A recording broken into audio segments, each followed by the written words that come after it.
TDP, Janasena, BJP కూటమి అధికారంలోకి రాగానే యువతకు 20 లక్షల ఉద్యోగాలు వస్తాయని ఆలూరు ఉమ్మడి టీడీపీ అభ్యర్థి వీరభద్ర గౌడ్ అన్నారు. దేవనకొండలో Janasena party incharge Venkappa, TDP మాజీ జెడ్పీటీసీ బొజ్జమ్మతో కలిసి ప్రచారం నిర్వహించారు. నేతలకు కార్యకర్తలు ఘన స్వాగతం పలికారు. రైతులకు నేరుగా 20,000 అకౌంట్లోకి వేస్తామని వీరభద్ర గౌడ్ తెలిపారు. 5 ఏళ్లైనా వైసీపీ ప్రభుత్వం వేదవతికి ఒక్క రాయి కూడా వేయలేదని మండిపడ్డారు.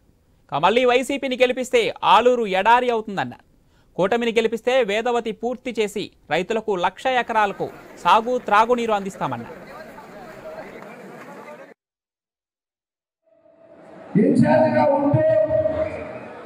వేదావతి ప్రాజెక్టు దాదాపు 1980 కోట్లతో వేదావతి ప్రాజెక్టు సాధించాము. దాదాపు 1,00,000 ఎకరాలకు అధికారికంగా మరి మరో 30,000 ఎకరాలకు అనధికారికంగా నీళ్ళు అవుతాయి. మరి దాదాపు ఈరోజు మన ఆలూరు తాలూకా ఒక కోనసీమలో తయారవుతుంది. మరి అటువంటి ఆలూరు తాలూకాని ఎడారిగా మార్చే ఘనత వైఎస్ఆర్సీపీ ప్రభుత్వం. ఈరోజు మీరు